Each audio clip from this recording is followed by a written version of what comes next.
I've always been the shadow. The one they forgot to mention at family dinners. The one whose name got skipped when toasting achievements. My younger brother was the golden child. Brilliant, charming, destined for greatness, they said. Private tutors, study abroad programs, a brand new Tesla for his 21st birthday while I was still paying off student loans from a state school I funded myself. I learned early that if I wanted something, I worked for it. If he wanted something, it appeared.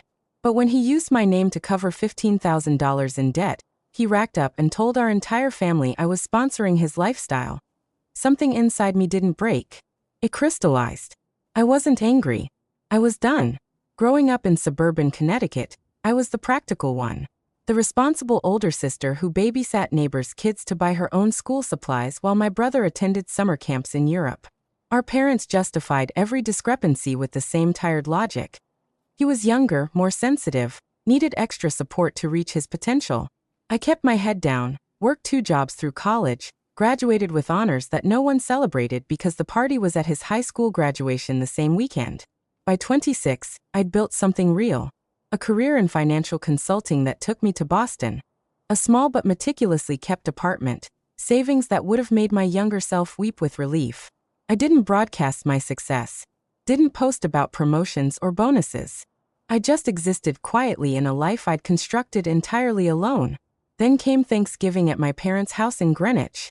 The usual performance. My brother holding court about his startup ideas that never materialized. My mother's eyes gleaming with pride over ventures funded entirely by them.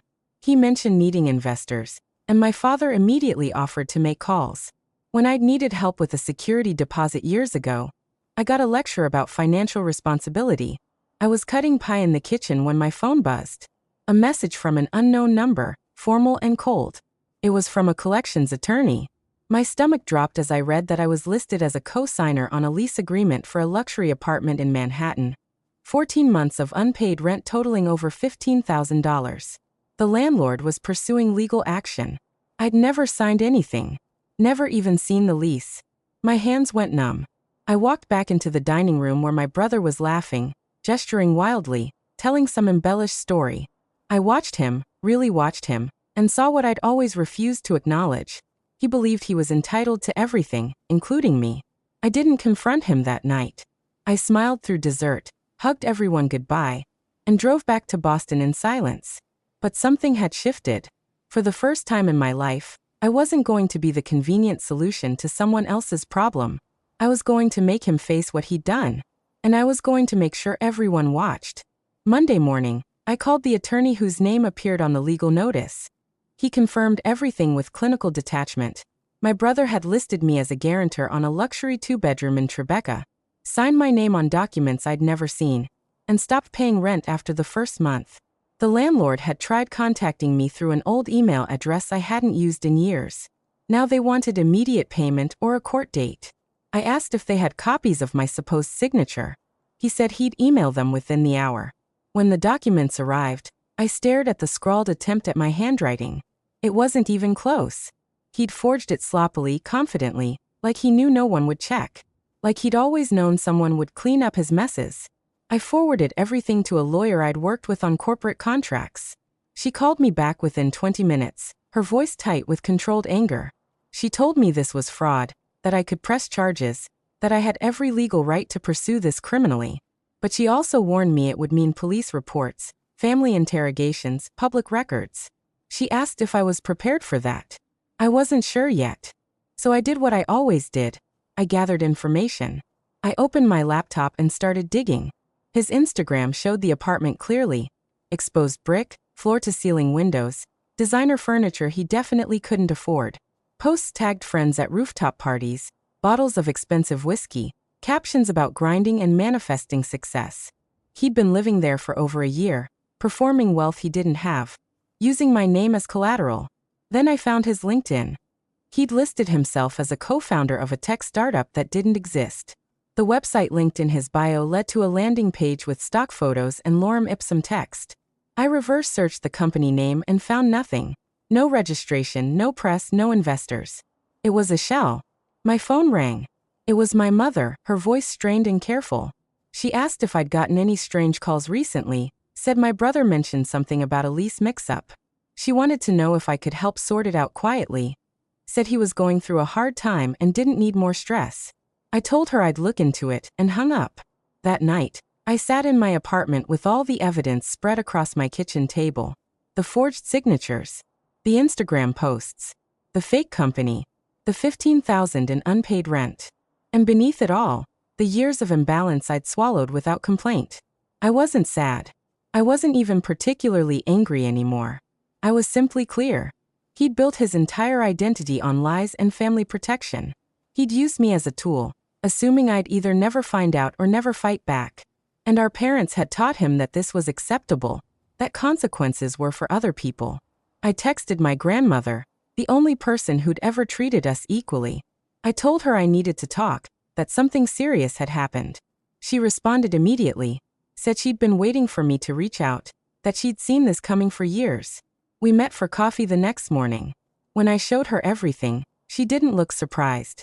She just squeezed my hand and told me she was proud of me for not staying silent this time. Then she said something I'd never forget. He'd been drowning for years, and I'd been the life raft he kept climbing on top of to breathe. It was time to let him sink. I spent the next week building my case with the precision I'd learned in consulting. Every piece of evidence was cataloged, cross-referenced, dated. I created a timeline documenting every instance of favoritism I could remember, every dollar my parents had given him that they'd refused me, every lie he'd told that they'd believed without question. My lawyer drafted a formal letter to the landlord stating I had no legal obligation to the lease, that my signature had been forged, and that I was prepared to provide evidence of fraud if necessary. She advised sending a copy to my brother as well, a warning shot, she called it. Something to make him understand I wasn't going to quietly absorb his consequences this time. But I didn't send it yet, because I realized something crucial. If I handled this privately, nothing would change. He'd apologize with tears in his eyes, my parents would pressure me to let it go, and within months we'd be back to the same pattern. He'd need money for some other venture, they'd look to me to help, and I'd become the villain for saying no. I needed witnesses. I needed everyone to see exactly what he'd done. So I began planning something more strategic. I reached out to my aunt, my father's sister, who'd always been skeptical of my brother's constant need for financial rescues. I asked if she'd noticed anything concerning about his lifestyle lately. She told me she'd been wondering the same thing, that she'd seen his social media posts and couldn't figure out how he afforded any of it. I sent her copies of the forged documents. Her response came in seconds. She was furious. She said she'd been suspicious for years but had stayed quiet to avoid family drama. Not anymore. Then I called my grandmother again. I explained my plan. A family dinner at a restaurant, somewhere neutral where emotions couldn't explode into private chaos. I'd present everything calmly with documentation, and let the truth speak for itself. No screaming, no theatrics, just facts. She was silent for a long moment before telling me she supported me completely, that she'd been watching him manipulate the family for too long. She offered to host it at her house instead. Said she wanted to be there to ensure no one tried to sweep it under the rug. I accepted. The invitations went out 3 weeks in advance. A family dinner to celebrate nothing in particular, just time together. Everyone accepted. My brother responded with a casual thumbs-up emoji, completely unaware of what was coming. I spent those 3 weeks preparing emotionally. I rehearsed what I'd say until the words felt neutral, clinical. I practiced staying calm when confronted with tears or anger. I anticipated every defense he might use, that it was a misunderstanding, that I'd agreed to help and forgotten, that I was being vindictive. I printed everything. The forged signatures, the lease agreement, screenshots of his Instagram showing the apartment, bank statements proving I'd never made any payments, even the LinkedIn page for his fake company. 2 days before the dinner, my mother called.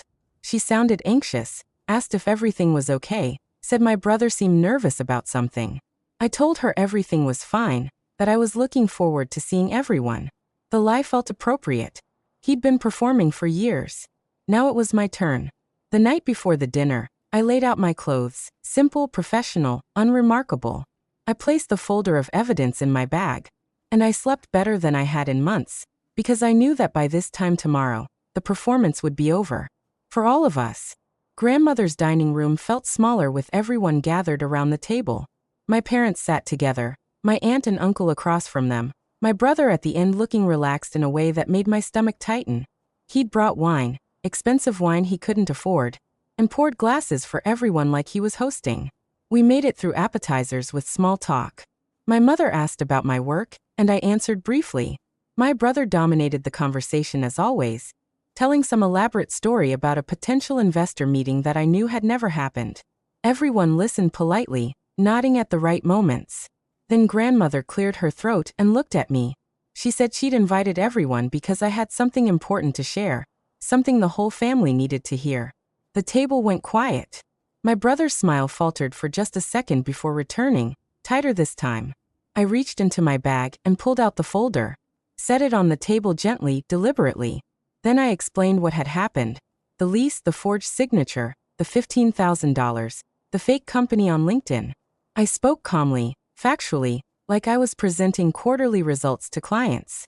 My mother's face went white. My father started to interrupt, but grandmother raised her hand and told him to let me finish. I slid copies of the documents across the table, the forged signature next to my real one, bank statements showing I'd made no payments, screenshots of his apartment, the one he'd been performing wealth in for over a year, while hiding behind my name. My brother finally spoke, his voice tight and defensive. He claimed it was a misunderstanding, that the landlord must have made a mistake with the paperwork. He insisted he'd never meant to involve me, that he'd planned to handle everything himself. I asked him directly if he'd signed my name without permission. The question hung in the air like smoke. He looked around the table for support, for someone to rescue him the way they always had. But my aunt was staring at the documents with horror. My mother was crying quietly. My father looked like he'd aged 10 years in 10 minutes. My brother tried another angle, that I was being vindictive, that I'd always resented his success, that this was about old jealousies. He reminded everyone how hard he'd been working, how close he was to making it big. That's when my aunt cut in. She asked him point blank how he'd paid for the apartment in Tribeca, the designer furniture, the lifestyle he'd been flaunting online. She said she'd watched him perform wealth for years while constantly asking the family for money, and she wanted to know where the money was actually going. He fumbled, started talking about investments and opportunities that were just around the corner. But his voice cracked, and everyone could hear it. The desperation of someone watching their carefully constructed reality collapse. My grandmother spoke then, her voice steady and cold. She told him he'd committed fraud, that he'd used his sister as insurance for his own recklessness, and that she was ashamed. She said she'd watched the family enable him for decades, and it was going to stop. My mother tried to defend him, saying he'd made a mistake, that he was young and struggling. But my father surprisingly shook his head. He said quietly that this wasn't a mistake, it was a pattern. My brother stood up abruptly, his chair scraping loud against the floor. He said we were all being dramatic, that he'd fix everything, that none of us understood the pressure he was under. Then he walked out. No one followed him this time. The silence that remained felt different, not comfortable, but honest. My aunt apologized for not speaking up sooner. My father admitted they'd failed both of us by treating us so differently, and I sat there, empty folder in front of me, feeling something I hadn't expected. Not triumph, but release. 3 months passed before I heard from my brother again. Not directly, through my mother, who called to tell me he'd moved back home temporarily, that he was seeing a therapist, that he'd taken a job in sales at a tech company. She didn't ask me to forgive him. She just wanted me to know he was trying. I told her I appreciated the update and left it at that. The landlord's lawsuit was settled quietly. My lawyer sent all the evidence of forgery, and within 2 weeks they dropped any claims against me and pursued my brother directly. He negotiated a payment plan I didn't ask about. The lease was terminated, the apartment vacated.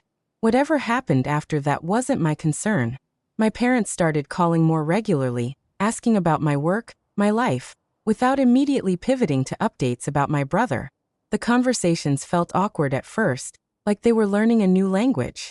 But I noticed my father remembered details I'd mentioned in previous calls. Asked how a project had gone, whether I'd tried that restaurant I'd been curious about. Small things that used to go unnoticed. My aunt invited me to lunch one afternoon, just the two of us. She apologized for staying silent all those years, said she'd convinced herself it wasn't her place to interfere. Then she told me she'd started setting boundaries with my parents about my brother's constant requests for money, that she'd been inspired by watching me refuse to be complicit anymore. Grandmother and I had dinner once a month, always at her place. She never brought up the confrontation unless I did. Instead, we talked about books, politics, her garden. She treated me like I'd always wanted to be treated. Like someone whose presence was valued, not evaluated. I ran into my brother once, at a coffee shop near my parents' house during a holiday visit. We made eye contact across the room. He looked smaller somehow, less performative. He nodded once and I nodded back. Neither of us approached the other. There was nothing left to say. The anger I'd carried for years didn't disappear overnight, but it loosened. I stopped checking his social media, stopped anticipating the next crisis. I realized I'd spent so much energy managing the weight of being invisible that I'd forgotten what it felt like to simply exist without justification. My apartment stayed quiet most evenings. I cooked meals I actually wanted to eat, read books without rushing, took walks without destination. I dated occasionally but didn't force connections. I invested in friendships that felt reciprocal, where my presence wasn't conditional on what I could provide.